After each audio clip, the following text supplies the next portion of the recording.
¿Qué tal? Bienvenidos a un nuevo análisis. Hoy vamos a meternos de lleno en algo que literalmente nos rodea y nos afecta todos los días, aunque no siempre nos demos cuenta: la inmensa estructura del Estado. Pensemos en la administración pública como si fuera una maquinaria gigantesca, un reloj de miles de piezas que jamás deja de funcionar. En el recorrido de hoy vamos a levantar el capó de esta máquina para entender exactamente cuáles son sus reglas, cómo está ensamblada y, lo más importante, cómo logramos equilibrar ese poder enorme con nuestros derechos fundamentales. Créanme, es un tema absolutamente clave para entender cómo funciona la sociedad. Y bueno, para arrancar con el pie derecho, fijemos una regla de oro con esta frase increíble de Marco Tulio Cicerón: el buen ciudadano es aquel que no puede tolerar en su patria un poder que pretende hacerse superior a las leyes. O sea, lo que nos está diciendo aquí de frente y sin rodeos es que no importa qué tan masivo o intimidante sea el aparato del Estado, siempre, pero siempre tiene que agachar la cabeza ante la ley. La maquinaria no tiene vida propia, sigue un manual estricto que no puede saltarse. Para no perdernos en este universo burocrático, vamos a dividir la charla en 4 partes. Empezaremos definiendo qué es exactamente la actividad administrativa, pasaremos a sus principios básicos, luego veremos los derechos que nos protegen y finalmente cómo se organiza todo este aparataje público. Empecemos por la primera sección. ¿Qué es la actividad administrativa y cuáles son sus conceptos centrales? A ver, para entender bien a este gigante tenemos que separar el cuerpo de la acción.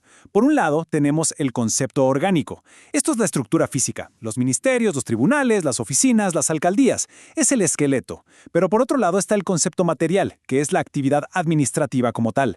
Básicamente son las decisiones, los procesos y las acciones que ese esqueleto ejecuta todos los días. O sea, el órgano es la pieza de la máquina, y lo material es lo que la pieza hace cuando la enciendes.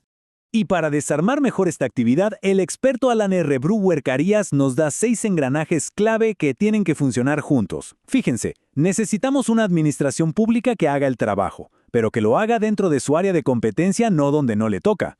Todo esto tiene un carácter sublegal, es decir, siempre está por debajo de lo que dice la Constitución y la ley. Luego están las funciones y los cometidos, que básicamente son las metas que el Estado tiene que cumplir. Y por último, el engranaje maestro, la responsabilidad, porque si el Estado actúa, tiene que hacerse cargo de las consecuencias de sus actos, sin excusas. Pasamos ahora a nuestra segunda sección: los principios de la administración, o lo que podríamos llamar el manual estricto de operaciones. Este punto es fascinante. El principio de legalidad cambia por completo las reglas del juego. Nosotros, en nuestra vida diaria, podemos hacer cualquier cosa que la ley no nos prohíba expresamente. Pero el Estado funciona exactamente al revés. La administración pública está congelada. Literalmente no puede mover un dedo a menos que haya una ley que le dé permiso expreso para hacerlo. Si no hay autorización previa, la máquina no se prende. Así de simple. Y claro, pegado a eso viene el principio de responsabilidad, que me parece una maravilla. Es una regla de oro que dice que si la maquinaria del Estado, al estar operando, le causa un daño financiero a alguien, ya sea en sus bienes o en sus derechos, el Estado tiene que abrir la billetera y pagar. Es una obligación. Si la máquina se equivoca y te atropella, la máquina responde. Pero bueno, no basta con hacer las cosas legales, hay que hacerlas bien y rápido. Aquí entran los principios de celeridad, eficacia y eficiencia. ¿Qué significa esto en la vida real?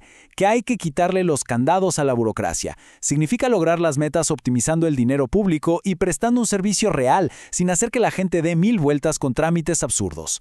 Queremos una máquina que funcione como un reloj suizo, no una chatarra oxidada. Vamos a la tercera sección: nuestros derechos frente a la administración. Y me gusta pensar en esto como nuestros verdaderos escudos protectores. Primero hay que entender de qué hablamos cuando decimos garantías. No son simples recomendaciones, son obligaciones de hierro. Todo funcionario tiene el deber de cumplir la Constitución, sí, pero ojo a esto, tienen que organizar todo el papeleo y la actividad administrativa para que podamos resolver nuestros asuntos de la manera más fácil posible. El Estado existe para facilitarnos la vida, no para convertirse en un dolor de cabeza. Y cuando miramos la Constitución, vemos que estos escudos protectores son súper fuertes. Nos garantizan cosas básicas pero vitales, como la igualdad ante la ley, el derecho a saber qué información tiene el Estado sobre nosotros y el derecho a una justicia transparente y sin tanto formalismo inútil que solo retrasa las cosas. Es un sistema diseñado para poner a la persona en el centro. Llevando esto a la práctica, imagínense estar atascados en un trámite interminable. Bueno, existen derechos procesales específicos para cortar por lo sano. Tienen derecho a saber exactamente en qué estatus está su trámite, derecho a que les digan el nombre y apellido de la persona responsable de su expediente, y sobre todo, derecho a no tener que entregar documentos innecesarios que el Estado ya debería tener. Es decir, herramientas concretas para romper el laberinto burocrático. Llegamos a nuestra última sección, las formas de organización pública. Vamos a ver cómo está construida esta arquitectura física. Cuando vemos el mapa completo del poder, nos damos cuenta de que no es un bloque sólido y aburrido. Es una pirámide enorme que se distribuye a nivel nacional, estatal y municipal, y por supuesto, con sus respectivos poderes separados. Esta división de territorios y funciones no es un capricho, es la única forma en la que una estructura tan masiva puede tratar de cubrir todas las necesidades de la población de manera ordenada.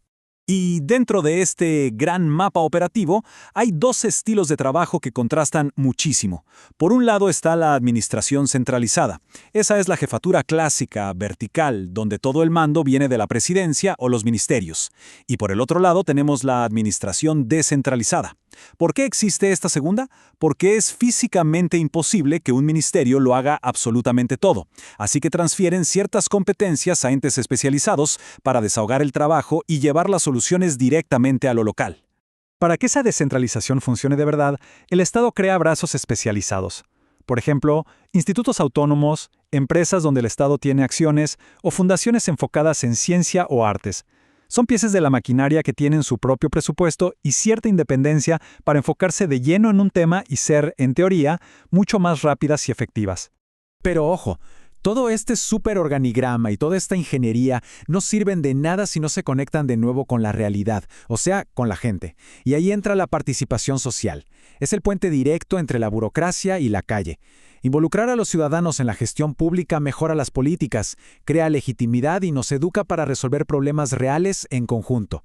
Para despedirnos, quiero dejarles algo en qué pensar. Sabiendo que el Estado es esta maquinaria inmensa, llena de reglas, pero que existe únicamente para servirnos, ¿cómo podemos involucrarnos más para asegurar que siempre rinda cuentas y jamás se ponga por encima de la ley? Conocer cómo funciona todo esto por dentro es apenas el primer paso. Muchísimas gracias por acompañarnos en este análisis y nos vemos en la próxima.